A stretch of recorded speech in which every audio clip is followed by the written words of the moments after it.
नौर तहसील पर। यहाँ पर देखने में आया है कि संत रामपाल जी महाराज का जिला स्तरीय सत्संग हुआ है और यहाँ पर एक रमेड़ी भी हुई है जो मतलब जगतों की भाषा में शादी बोला जाता है और भक्तों की भाषा में रमेड़ी बोला जाता है। तो आइए इनसे कुछ जानेंगे। इस साइड जगत की माइया है और इस साइड भगत की माइया है।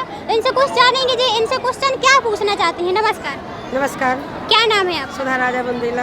आप इनसे क्वेश्चन क्या पूछना चाहती हैं? इनसे क्वेश्चन ये पूछना चाहते हैं कि संत रामपाल जी महाराज के जो शिष्य हैं ये व्रत क्यों नहीं करने देते हैं। इनका क्वेश्चन है कि आपके संत रामपाल जी महाराज व्रत क्यों नहीं करने देते हैं। भवानी दासी। इनका क्वेश्चन है कि आपके संत रामपाल जी महाराज व्रत क्यों नहीं करने देते हैं। हमारे संत रामपाल जी के सानिध्य में ऐसा है कि व्रत करना महापाप है। व्रत मतलब किसी भी धर्म में या किसी शास्त्र में वेद में नहीं लिखा है कि अपन को व्रत करना है और मतलब व्रत करना कोई मामूल अच्छी चीज़ नहीं है। व्रत में जो अपन ढोंग मतलब जो करते हैं तो ये अपन को ढोंग भी नहीं करना है। और हमारे संत रामपाल जी महाराज ने गीता खोल खोल के बता रहे हैं। गीता में स्पष्ट लिखा है कि गीता अध्याय 6 के श्लोक 16 में लिखा है, श्री कृष्ण अर्जुन से कहा कि हे अर्जुन, उसे मतलब अपन को जो मतलब व्रत करना है, व्रत अपन को ना ज़्यादा खाने वाले को और ना ज़्यादा कम खाने वाले को, ना ज़्यादा अधिक खाने वाले को। तो मतलब जब शास्त्रों के में यदि किसी भी प्रकार से व्रत नहीं लिखा है तो अपन मतलब ये जगत मतलब संसार के हिसाब से जो ये मतलब पाखंडबाज है, मतलब जो आम संत लोग हैं, जो ऋषि मुनि हैं, महात्माएं हैं, मतलब जो पंडित लोग हैं, इनके कहने में इनसे अपन हम तो इनसे ये कहना चाहते हैं कि आप किसी भी सतग्रंथ में यदि लिखा हो कि मतलब अपन को ये व्रत करना है कि अपन को ये पूजा पाठ करनी है तो हम मानने के लिए तैयार है। जब हमारे संत खोल खोल के बता रहे हैं कि अपन को ये नहीं करना है और प्रमाण सहित बता रहे हैं तो हमारे मतलब संत रामपाल जी के सानिध्य के हिसाब से ये। आप व्रत के बारे में क्या कहना चाहते हैं? देखिए, व्रत किसी कहीं भी नहीं लिखा है, किसी शास्त्र में व्रत करने के लिए नहीं लिखा है। व्रत में गीता जी में स्पष्ट मना किया गया है कि ना अधिक खाने वाले का, ना अधिक सोने वाले का, ना अधिक जागने वाले का, ये मतलब नहीं करना है, कोई चीज़ नहीं करना है। इसलिए हमारे संत रामपाल जी महाराज कहते हैं कि अपन को व्रत नहीं करना है। मुझे एक अच्छा नहीं लगता संत रामपाल जी महाराज का कि जब हमारे परिवार में कोई सदस्य खत्म हो जाता है तो ना तो ये बाल कटवाने देते हैं, ना दाढ़ी बनवाने देते हैं, ना तेरही करने देते हैं। क्यों नहीं करने? ये 6 माही ना ही 13वीं 6 माही वर्षौती कुछ भी नहीं करने देते हैं। क्यों मना करते हैं आपके संत रामपाल जी महाराज? ये तो पहले से चलता आ रहा है ना ये रीति रिवाज, फिर इसको क्यों मना करते हैं आपके संत रामपाल? इनका क्वेश्चन है कि आपके दिन तेरही वगैरह क्यों नहीं रखने देते संत रामपाल? कहीं नहीं लिखा है। ये दंत कथा चली आ रही है जो सदियों पुरानी है, ये पाखंडवाद चला आ रहा है कि तेरही करो, उसकी गति करवाओ। ये बताइए, जब यह अंतिम संस्कार है, इसको अंतिम संस्कार बोला जाता है। कोई जब खत्म हो जाता है हमारे यहाँ तो उसको बोलते हैं अंतिम संस्कार। तो जब ये अंतिम संस्कार हो गया तो इसके बाद अगले संस्कार कहाँ से आए इतने सारे? जब अंतिम संस्कार हो जाता है फिर ये लोग बोलते हैं जो पाखंड पूजा करवाते हैं कि इसके बाद तेरह भी करो। अब तेरह भी करवा दी तो फिर गंगा स्नान करने के लाने बोलते हैं, फिर इसके बाद कहते हैं कि 13वीं करो, बरकी करो, फिर इसके बाद पितर पूजा करो, श्राद्ध निकालो। ये सब क्यों करवाते हैं जब वो अंतिम संस्कार था? इसके आगे कुछ है ही नहीं है। तो ये पाखंड पूजा है और हमारे गुरुजी इसलिए मना करते हैं क्योंकि इसका किसी वेद गीता जी में वर्णन नहीं है। इसमें पंडितों को ज़्यादा स्वार्थ रहता है, सबसे ज़्यादा। मतलब हमारे संत रामपाल जी का कहना है और हमारे कबीर साहब हैं जो हमारे संत रामपाल जी हमारे जो मतलब हम लोग को ज्ञान देते हैं और ज्ञान के हिसाब जो कहते हैं मतलब पत्थर पूजे हरी मिले तो मैं पूजे पहाड़, जाते तो चक्की भली पीस का संसार। यदि पत्थर पूजने से, यदि इस पाखंडवाद से, श्राद्ध निकालने से, मतलब देवी देवताओं की पूजा करने से, कुछ भी करने से यदि अपना मोक्ष होता है या मुक्ति होती है तो हम तो पहाड़ पूजेंगे। पता है गीता जी में ये लिखा है कि जैसे अपन श्राद्ध निकालेंगे, पितृ पूजेंगे तो पितृ बनेंगे, भूत पूजेंगे तो भूत बनेंगे, जो पूजा करेंगे अपन वो ही बनेंगे। इसलिए हमारे गुरुजी मना करते हैं। और मतलब जिस देवी देवता की मतलब अपन पूजा करेंगे उसी लोक में जाएंगे। तो हमको मतलब जब उस लोक में जाएंगे जब उन देवी देवताओं का मोक्ष नहीं होता, जैसे ब्रह्मा विष्णु महेश है, ब्रह्मा विष्णु महेश का मोक्ष नहीं है तो फिर अपना मोक्ष कहाँ से होगा? तो हमारे संत रामपाल जी महाराज के सानिध्य में हमारे संत रामपाल जी महाराज का कहना है कि हमको उसे मतलब उसे लोक में जाना है जहाँ जाने के बाद वो भक्ति करना है जिसके जहाँ से अपना जन्म मृत्यु का और यहाँ से अपन को मुक्ति मिलती है। तो हमारे संत रामपाल जी महाराज के खोल के हर शास्त्र में बताते हैं कि अपन को मतलब पितृ पूजा नहीं करनी है। और मतलब एक आप अभी क्वेश्चन हुआ था कि मतलब व्रत नहीं करने देते, तो व्रत करना वो जी है, तो इसमें कोई मोक्ष नहीं है। और उस सनातन धर्म की अपन भक्ति करें जिसके अनुसार अपन को मोक्ष मिले और हाँ यहाँ से अपने जन्म मृत्यु का यहाँ से छुटकारा मिले। अब इनका जी प्रमाण सहित मतलब आंसर दे रहे हैं, आप क्या कहना चाहते हैं? ठीक है, मानते हैं, लेकिन घर की शुद्धता क्यों नहीं करने देते हैं? हाँ, ये तो हम लोग पहले से करते आ रहे हैं, साफ सफाई तो करना जरूरी है। हाँ, साफ सफाई नहीं करने देते हैं संत रामपाल जी महाराज। अब जो लोग कह रहे हैं कि आपके संत रामपाल जी महाराज साफ सफाई क्यों नहीं करने देते हैं जब कोई मृत्यु हो जाती है किसी की?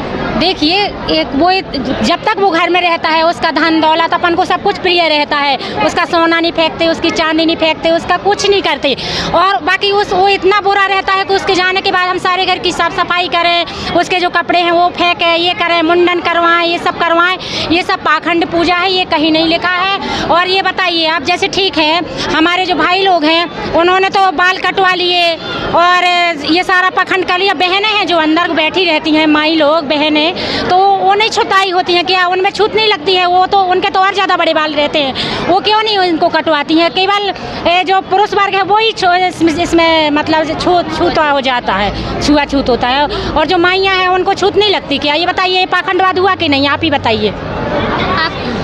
और देखो, हमारे कहना है, हमारे संत रामपाल जी का कहना है कि मतलब जैसे आपने साफ़ सफाई की, तो साफ़ सफाई किस चीज़ की साफ़ सफाई कर रहे हैं? अपन उनका घर है, गृहस्थी है, धन दौलत है, दान दहेज है, जो भी है अपन सब कुछ साफ़ करें ना उसमें। जब उसका सब कुछ जो मतलब कीमती चीज़ें हैं, जैसे अंदर की मालियत है, जैसे किसी का सोना है, किसी का चांदी, और मतलब अपन ये साफ़ नहीं करते तो अपन को मतलब सदस्यता किस बात की? और मतलब जो अपन मुंडन करते हैं, तो मुंडन में जब आदमी मुंडन तो कर लेते हैं, और मुंडन करने के बाद जो यहाँ पे बाल रखा लेते हैं वो कहते हैं कि चांद है, मतलब कि उसका कुछ भी नाम बोलते हैं, हमको उसको पता नहीं है। मतलब जो चुंदैया रखाई जाती, चोटी रखाई जाती है, तो वो किसके लिए चोटी जो मतलब है वो चोटी रखाते हैं, तो वो अशुद्ध तो है ही। जब अब बाल पहले से ही जब उगे हुए हैं, पहले से बाल कटे नहीं हैं, तो मतलब जो नए बाल उगेंगे तो वो भी उसके साथ अशुद्ध हो जाएंगे ना।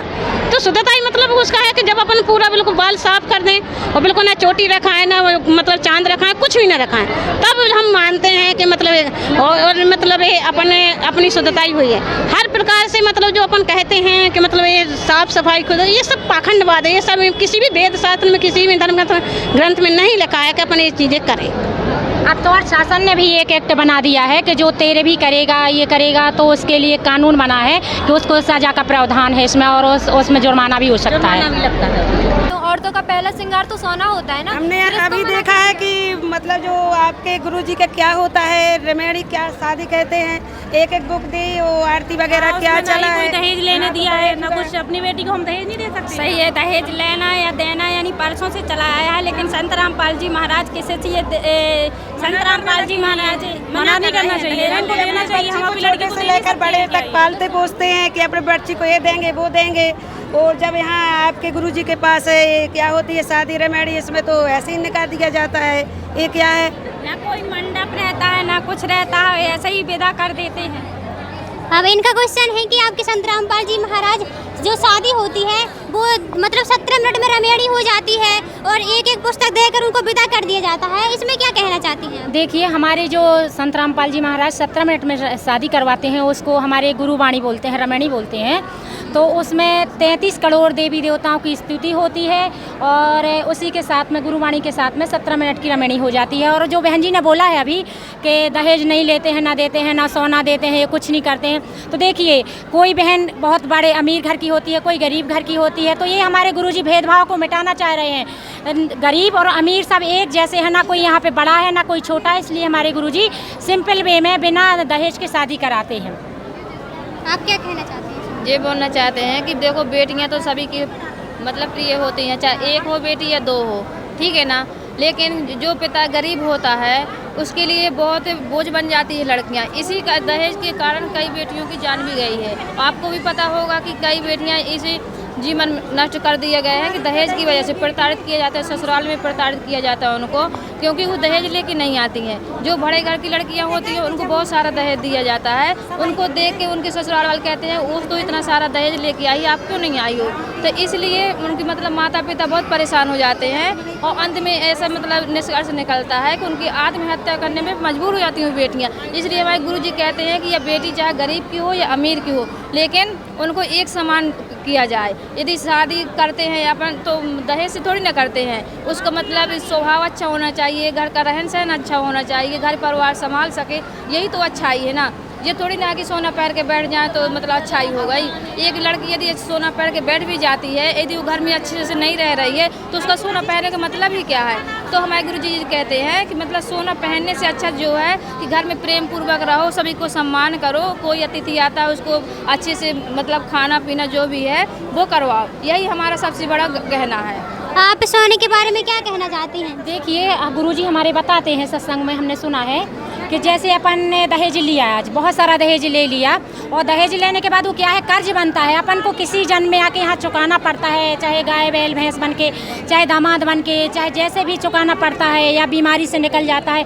इसलिए हमारे गुरुजी कहते हैं किसी का कुछ नहीं लेना है, क्योंकि जो बाप अपनी बेटी को दहेज देता है तो उसमें कहीं बारी बेचता है, कहीं पटिया बेचता है। तो हमारे गुरुजी कहते हैं किसी की बारी पटिया भी ना बेचे और आसानी से उसकी लड़की की शादी हो जाए, इसलिए हमारे गुरुजी दहेज मुक्त शादियाँ कराते हैं। इनका एक और क्वेश्चन है कि आपके गुरुजी सोना क्यों नहीं पहने, सोना को क्यों मना करते हैं? सोना तो सबसे अच्छा पहनना है ना। देखो हमारे गुरुजी का कहना है, सोने की लंका जो रावण, आपने सुना होगा, वेद शास्त्रों में भी कहीं भी पढ़ा होगा, रामायण है, जैसे रामायण में आप बिल्कुल रावण का है तो रावण का मतलब हर विवरण सहित लिखा है कि रावण की सोने की लंका थी। लेकिन जब रावण के अंत समय आया है, अंत समय आने के समय पर मतलब जो सोने की लंका थी, जब उसके साथ एक रत्ती भर सोना नहीं गया है, तो हम आप लोग कितने धनवान हैं कि अपन सोना पहन सकें या अपन सोना मतलब बेटा बेटियों को दे सकें। जब रावण का इतनी बड़ी लंका कितनी बड़ी थी, उसकी जब लंका मतलब लंका उसकी जो सोने की, जब उसका उतना वो सोना नहीं है उसके साथ में गया है, तो अपने साथ में अपन किसको क्या दे सकते हैं। अपन के मतलब ये कोई अच्छी चीज़ नहीं है। सोना में है काल का रूप है, काल पर गया, काल का रूप है, और सोना में मतलब अहंकार होता है। जो सोने जिस भी घर में आपने देखा होगा कि किसी के पास एक तोला 2 तोला 4 तोला सोना हो गया तो वो समझता है कि हमसे बड़ा धनवान कोई नहीं है। मतलब देखो भक्ति करेंगे तो भगवान की नज़र रहेगी और सोना पहनेंगे तो हमेशा चोर की नज़र रहती है। इसलिए हम लोगों को हमारे गुरुजी मना करते हैं कि सिंपल बेस में रहना है। सोना पहनने से देखो अपन का बहुत परेशानी का सामना करना पड़ता है। देखो सोना पहनेंगे तो कहीं जा भी नहीं सकते हैं, सोना पहनते हैं तो चोर एकदम देखते रहते हैं कि मतलब हमें मिल जाए हैं। इसीलिए देखो अपन सोना नहीं पहनेंगे, सिंपल तरीके से रहेंगे तो जहाँ भी घूमते रहो, कुछ काम भी करते रहो, कोई दिक्कत नहीं रहती है। सोना मतलब ऐसा चीज़ होता है कि पहनने में तो अच्छा लगता है, लेकिन वो जान का खतरा भी बन जाता है। कई ऐसे केस आए हैं कि बाज़ारों में लड़कियां सोना पहन के यदि जा रही मार्केट के अंदर है, कोई वहाँ से छीन ले गया और वो पीछा के किया तो पता चला कि उसको मतलब चाकू वाकू से वार कर दिया तो उसकी जान भी चली गई है। तो गुरुजी हमारे ये कहते हैं कि ये सब नहीं करना है, हमें भक्ति करना है, सिंपल तरीके से रहना है।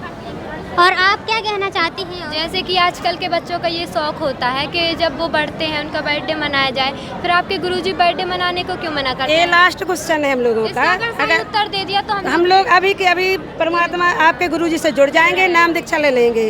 लेकिन लास्ट क्वेश्चन ये है, लड़कियों का बाद ही एनिवर्सरी मनाने देते हैं, ना बर्थडे मनाने देते हैं, ये है क्या? ना कुछ मनाने देते हैं। अब इनका लास्ट क्वेश्चन है कि आप लोग बर्थडे वगैरह क्यों नहीं बनाते और शादी में एनिवर्सरी मतलब वो क्यों नहीं बनाते हैं? देखो मतलब जो बर्थडे है, बर्थडे मतलब उसका तो पहले तो मेन क्वेश्चन है उसका बोलना, जो उसको सही बोलना होता है, जो मतलब होता है कि जन्मदिन, उसकी शुद्ध भाषा है जन्मदिन। मतलब ये सांसारिक परंपरा के कारण जो इन्होंने बर्थडे कहीं कहीं बर्थडे कहीं कुछ, ये कोई भाषा नहीं है। हमारी जो पहले से जो शास्त्रों में भाषा लिखी, शुद्ध हिंदी लिखी है जन्मदिन, मतलब जो जन्म होता है, जन्म का जो दिन होता है वो जन्मदिन मनाया जाता है। क्यों नहीं मना देते आपके संत रामपाल जी महाराज बर्थडे वगैरह? देखिए ये सब अपने आप क्या कहना चाहते हैं? देखिए, बर्थडे में कुछ नहीं है। बर्थडे पार्टियां जो करते हैं लोग, उसमें कुछ नहीं रखा है। आजकल हमारा जो जन्म होता है, जिस जन्मदिन से हमारा जन्म दिवस के दिन हमारा 1 वर्ष आयु हमारी घट जाती है और उल्टी, और लोग सेलिब्रेट करते हैं उसको, पार्टी अटेंड करते हैं, मनाते हैं, उसमें कुछ नहीं रखा है। हम लोग परमात्मा का नमन करें, परमात्मा की भक्ति करें, जिसमें हमारी आयु और बढ़ती है। और पार्टियाँ अटेंड करने से कुछ नहीं है, हमारी आयु घटती ही जा रही है। इसको सेलिब्रेट ना करके परमात्मा की भक्ति में हमारा अपना समय लगाओ। जो मनुष्य जीवन इसी के लिए मिला है। मनुष्य जीवन का मुख्य उद्देश्य सिर्फ और सिर्फ सद्भक्ति करके मोक्ष प्रदान करना है। आप क्या कहना चाहते हैं? हम भी यही कहना चाहते हैं कि नाचने कूदने से कुछ नहीं होता है। ना जन्मदिन मनाया जाता है। जन्मदिन तो भक्ति करके, और मनुष्य जन्म का उद्देश्य यही है कि भक्ति करके और सतलोक जाएं, मोक्ष करवाएं अपना, यही है हमारा उद्देश्य। हमारे गुरुजी का कहना है मतलब है कि जन्मदिन ये मतलब इस संसारिक में जो अपन जन्म लेते हैं वो जन्मदिन नहीं है। जब अपन भक्ति मार्ग में जो संत रामपाल जी महाराज के मतलब आदेश अनुसार जब अपन ने मतलब उनके नाम दीक्षा ली और जब उनकी शरण में आए हैं तो अपना जन्मदिन वो है, वो अपना जन्मदिन है। उसी के अनुसार अपनी जो मतलब है जो परमात्मा के सानिध्य के हिसाब से अपना जो होगा तो जन्मदिन उसी वो मेन जन्मदिन वो मनाया जाएगा। वो जो संसारिक परंपरा का ये बर्थडे टुडे दुनिया भर का ये कुछ भी नहीं है और मतलब ये नहीं मनाना चाहिए। और मतलब हमारे संत परंपरा के जो सानिध्य में हम लोग भक्ति करते हैं, भक्ति के अनुसार हम लोग उसी दिन को याद करते हैं कि जिस दिन पहले हम लोगों ने प्रथम दिन नामदान दीक्षा ली है गुरुजी से, और उसी को हम अपना जन्मदिन मानेंगे। आप क्या कहना चाहती हैं अब? चलिए ठीक है, हमको अच्छा लगा जितने क्वेश्चन हम लोगों ने किए। क्या आप लोगों को अच्छा लगा ना? जी अच्छा लगा। सब गुरुजी के यहाँ जाकर के नाम दीक्षा ले करेंगे। हम लोगों को ये पता चल गया कि आपके गुरुजी शास्त्र अनुसार भक्ति देते हैं, खुद से मनमाना वो कुछ नहीं बताते। तो दोस्तों यहाँ पर मतलब आया है कि इन लोगों ने कह रही है कि आपके संत रामपाल जी महाराज बहुत अच्छा ज्ञान बताते हैं। देखिए मतलब मैं भी कह सकती हूँ कि इनके संत रामपाल जी महाराज प्रमाण सहित ज्ञान बताते हैं। आप लोग खुद देखिए, अपने वेद पुराण खोलिए। मैं तो कहना चाहती हूँ कि आपके संत रामपाल जी महाराज प्रमाण सहित बताते हैं, तो आप लोग भी देखिए, सुनिए और प्रमाण सहित अपने पेदों हॉली बॉक्स वगैरह सभी को देखिए। इसके लिए आज के लिए इतना ही, धन्यवाद।